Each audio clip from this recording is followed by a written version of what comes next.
Hi everyone, कैसे हो आप सभी लोग। आई होप आप लोग अच्छे होंगे। मैं हूं राहुल जायसवाल एंड स्वागत करता हूं आप सभी का एक बार फिर हमारे यूट्यूब चैनल Jrtutorials में। फ्रेंड्स, आज अगेन आपके सामने एक मोस्ट इंपॉर्टेंट साइंस का लेक्चर वीडियो लेकर आ गया हूं दोस्तों, जिसमें हम पढ़ने वाले हैं हमारे 10th स्टैंडर्ड के लिए साइंस 1 सब्जेक्ट का जो हमारा चैप्टर चल रहा था फ्रेंड, जिसका नाम है चैप्टर नंबर 8 मेटलर्जी। आज हम लोग इस पर्टिकुलर चैप्टर का लेक्चर नंबर 6 आपके लिए लेकर आ गए हैं, जो कि अगेन एक बहुत ही ज़्यादा इंपॉर्टेंट लेक्चर वीडियो होने वाला है। तो दोस्तों, आज हमारा जो लेक्चर नंबर 6 है इस पर्टिकुलर चैप्टर का आखिरी लेक्चर होगा, यानी कि फाइनली हमारा ये जो चैप्टर मेटलर्जी काफ़ी दिनों से चल रहा था ये हो जाएगा फाइनली कंप्लीट। तो एक फाइनल टॉपिक बचा हुआ है, इसको हम लोग डिस्कस कर लेते हैं, जो कि मोस्ट इंपॉर्टेंट टॉपिक माना जाता है और इसके ऊपर क्वेश्चंस बहुत सारे पूछते हैं, जिसका नाम है दोस्तों प्रिवेंशन ऑफ करोजन। करोजन हमने देख लिया था नेक्स्ट, जो हमारा प्रीवियस लेक्चर जो था हमारा लेक्चर नंबर 5, उसमें हमने देखा था कि करोजन एग्जैक्टली क्या होता है। ठीक है ना, बहुत सारे रिएक्शंस जब होते हैं कोई भी मेटल्स के ऊपर तो उसमें चेंजेस आ जाते हैं, that is nothing but the corrosion. तो उसको हम लोग कैसे प्रिवेंट करते हैं या फिर कर सकते हैं, वो हम लोग को देखना है।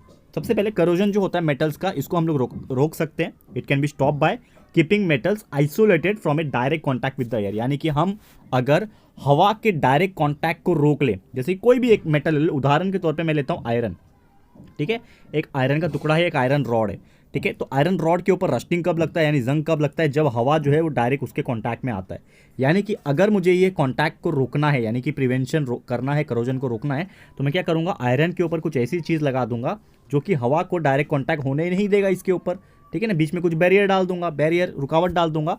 तो अगर हम ऐसा करने में कामयाब हो जाते हैं, यानी कि मेटल्स को डायरेक्ट कांटेक्ट में नहीं आने देते एयर के, या फिर कोई ऐसा चीज़ यानी कि वाटर जिसमें ऑक्सीजन प्रेजेंट हो, ऐसे चीज़ नहीं आने देते हैं, तो वो करोजन नहीं हो सकता उसमें। तो ऐसे करने के लिए बहुत सारे मेथड्स बने हुए हैं, जिसके वजह से हमारा जो मेटल्स होते हैं वो करोजन से बचाए जा सकते हैं। सबसे पहले अगर बात करें to fix a layer of some substance, यानी कि अगर मेटल है मेरा, तो मेटल के ऊपर पूरा कोटिंग कर दूं मैं कोई और मेटल्स का, यानी कि ऐसे मेटल्स का या फिर ऐसे लेयर का कोटिंग कर दूं जिसमें कभी भी करोजन ना हो सके।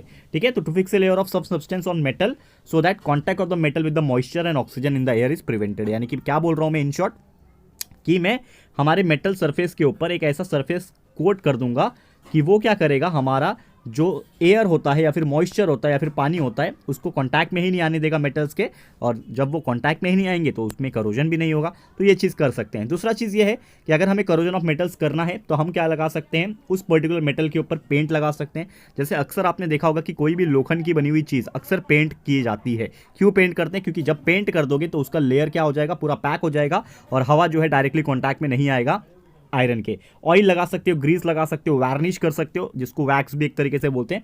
तो ये सभी टेक्निक करने की वजह से क्या होता है, आयरन या फिर जो भी उससे बने हुए चीज़ें या फिर मेटल्स जो होते हैं यूजुअली करोड नहीं होते, करोजन उनमें नहीं होता। एग्जाम्पल के तौर पे वही है, that is corrosion of iron can be prevented by this method. ठीक है ना, हम लोखंड के अंदर जो करोजन होता है, रस्टिंग जो होता है, उसको हम लोग रोक सकते हैं।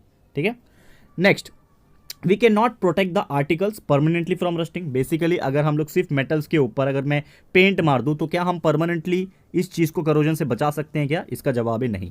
यानी कि पेंट जो होता है ये एक टेम्पररी आइडिया है, ये एक टेम्पररी सॉल्यूशन है कि हम जो है रस्टिंग होने से, करोजन होने से बचा सकते हैं कोई भी मेटल्स को, लेकिन परमानेंट इलाज ढूंढना पड़ेगा हमें। तो परमानेंट इलाज क्या हो सकता है, तो there are some other methods जिसके हेल्प से हम क्या कर सकते हैं, करोजन को परमानेंटली करोड होने से बचा सकते हैं, प्रिवेंट कर सकते हैं। तो corrosion can be prevented by putting a layer of non corrodible metal, यानी कि मेटल्स के ऊपर एक और मेटल का कवरिंग चढ़ा दिया जाए कि वो कभी भी खत्म ही ना हो और उसके वजह से कभी भी करोजन ना हो।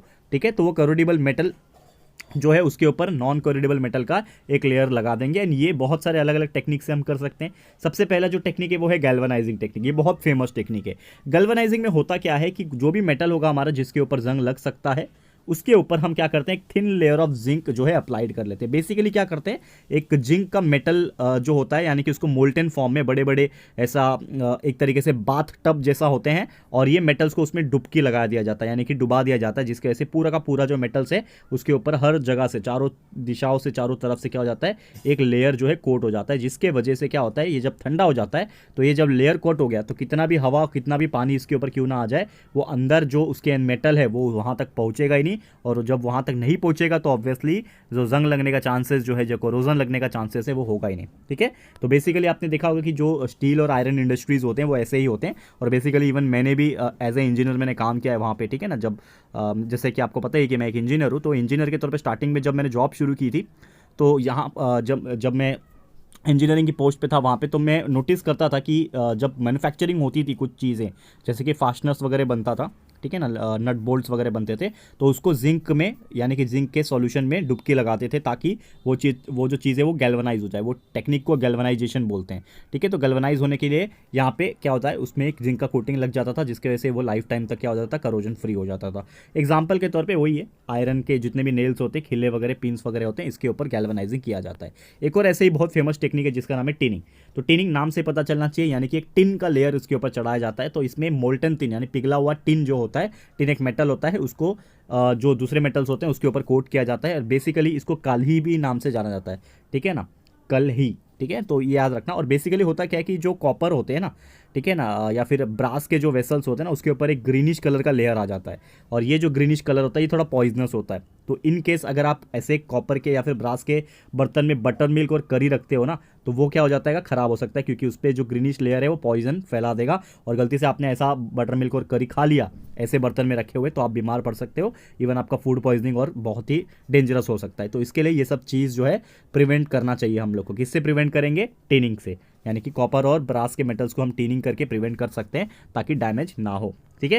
वैसे और भी मेथड्स हैं। नेक्स्ट अगर बात करें एनोडाइजेशन या फिर एनोडाइजिंग भी बोलते हैं इसको, तो ये मेथड में क्या होता है, मेटल्स जैसे कि कॉपर, एल्यूमिनियम जो होते हैं, इसको कोट किया जाता है बहुत ही थिन और बहुत ही स्ट्रॉन्ग लेयर जो उनके ऑक्साइड से बनते हैं। और ये कैसे करेंगे? इलेक्ट्रोलिसिस प्रोसेस से। आपको पता ही है इलेक्ट्रोलिसिस प्रोसेस में बीकर होता है, एक कैथोड होता है, यहाँ पे एक एनोड होता है, फिर यहाँ पे सॉल्यूशन डाला जाता है। ये आपने पढ़ा हुआ भी होगा 9th में, इलेक्ट्रोलिसिस। तो बेसिकली यही होता है कि कॉपर जो है और एल्यूमिनियम जो होते हैं इसको एनोड के तौर पे इस्तेमाल करते हैं। और जो भी ऑक्साइड लेयर होता है वो बहुत स्ट्रांग होता है और यूनिफॉर्म जो होता है पूरा सरफेस के ऊपर। और ये बहुत जरूरी होता है, it is useful for prevention of the corrosion of metals, ठीक है। इस तरह से हम लोग मेटल्स को प्रिवेंट कर सकते हैं। और एक और बहुत ही फेमस टेक्निक है जिसको बोलते हैं इलेक्ट्रोप्लेटिंग। ये तो आपने सुना भी होगा, किसी भी चीज़ का एक तरीके से लिक्विड फॉर्म में उसके ऊपर कवर चढ़ा देना। तो इलेक्ट्रोप्लेटिंग इज नथिंग बट ये मेथड में होता ही है कि एक बहुत ही लेस रिएक्टिव मेटल जो है उसके ऊपर कोट किया जाता है, मोर रिएक्टिव मेटल्स के ऊपर इलेक्ट्रोलिसिस टेक्निक ही होता है। तो बेसिकली आपने देखा होगा, तो सिल्वर प्लेटेड स्पून होते हैं ना, चम्मच जो होता है, बेसिकली किससे बनते हैं चम्मच? या फिर एल्यूमिनियम से बनते हैं, आयरन से बनते हैं, स्टील से बनते हैं। उसके ऊपर सिल्वर का कोटिंग कर दिया जाता है, यानी कि पानी चढ़ा दिया जाता है। आपने देखा ना घड़ी वगैरह पे, सोने की घड़ी, घड़ी के ऊपर सोने का पानी चढ़ाया हुआ है, कोई भी ऑर्नामेंट्स के ऊपर सोने का पानी, चांदी का पानी। तो दैट इज नथिंग बट जो हम लोग हिंदी में बोलते हैं ना चांदी का पानी, गोल्ड का पानी, ये क्या होता है? एक नथिंग बट इलेक्ट्रोलिसिस प्रोसेस है। ये बहुत ही थिन लेयर होता है लिक्विड फॉर्म में अदर मेटल्स का, जो कि प्लेट कर दिया जाता है उसके ऊपर, ठीक है ना। समझ लो एक कोई मेटल है, इसके ऊपर पूरा कोट कर दिया जाता है और ये पूरा क्या हो जाता है, एक तरीके से सिल्वर का लेयर ऊपर आ जाता है। तो जब सिल्वर का लेयर ऊपर आ जाएगा या फिर गोल्ड का लेयर आ जाएगा तो उसमें जंग लगने के चांसेस ना के बराबर होते हैं, आपको पता ही है, ठीक है। तो सिल्वर प्लेटेड स्पून्स हो गए, गोल्ड प्लेटेड ऑर्नामेंट्स हो गए, आभूषण वगैरह होते हैं, ये सभी एग्जांपल्स है इलेक्ट्रोप्लेटिंग की, ठीक है। And last but not the list, यहाँ पे एक और टेक्निक है जिसका नाम है एलॉइंग। तो एलॉ तो सबको पता है दोस्तों।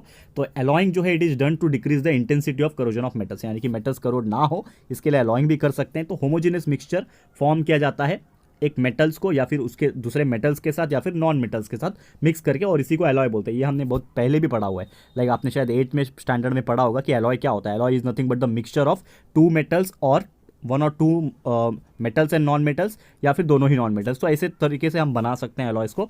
तो एक एग्जांपल है उसका एलॉय का, जैसे कि आपको पता है ब्रॉन्ज जो होता है, ये एक एलॉय है जो कि 90% कॉपर और 10% टिन की हेल्प से बनाया जाता है। और ये बनाने की खासियत ये है, इसलिए बनाया जाता है एलॉइंग इसमें इसलिए किया गया है क्योंकि अगर वो सिर्फ कॉपर होता या फिर टिन होता तो एक तरीके से आप बोल सकते हैं करोजन होता। लेकिन ये दोनों के मिक्सचर की वजह से एक नया चीज़ बन गया जिसको बोलते हैं हम लोग ब्रॉन्ज। और ब्रॉन्ज जो होता है बेसिकली जल्दी करोड नहीं होता है। और ब्रॉन्ज का स्टैचूस इसके लिए बनाए जाते हैं ना, आपने देखा होगा बड़े बड़े स्टैचूस ब्रॉन्ज के बनाए जाते हैं और वो धूप से और पानी से यानी रेन से कभी भी इफेक्ट नहीं करते। तो इसके लिए इसको बनाया जाता है। क्लियर है दोस्तों? तो उम्मीद करता हूँ कि ये भी चीज़ आपको समझ में आ गया होगा। तो इसी के साथ दोस्तों हमारा ये जो चैप्टर है ये होता है टोटली कंप्लीट। बहुत ही बेहतरीन चैप्टर था, इसमें बहुत सारी इंपॉर्टेंट चीज़ें हमने डिस्कस की। तो टोटल चैप्टर हमारा कंप्लीट हो गया है।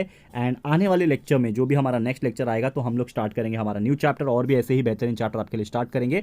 तो आज के लिए इतना ही, ये वीडियो एंड ये पूरा चैप्टर कंप्लीट होता है। तो कैसा लगा है दोस्तों आप लोग को ये चैप्टर एंड वीडियो, प्लीज़ हमें कमेंट करके बताइएगा, अपनी राय और सजेशन जरूर से दीजिएगा दोस्तों। और अगर आपको ये वीडियो पसंद आया है, यूजफुल लगा है फ्रेंड्स, तो प्लीज़ वीडियो को लाइक कीजिएगा, शेयर कीजिएगा, अपने सारे फ्रेंड्स लोग को फटाफट से शेयर कर देना। एंड अगर आपने अभी तक इस चैनल को सब्सक्राइब नहीं किया है तो फटाफट से हमारे चैनल को भी सब्सक्राइब कर देना, साथ में बेल आइकन को हिट कर देना, ताकि जब भी हम लोग वीडियोस अपलोड करेंगे आप लोग को नोटिफिकेशन मिलती रहेगी। ठीक है फ्रेंड्स, तो मिलते हैं हमारे अगले वीडियो में। ये वीडियो देखने के लिए thank you and good bye.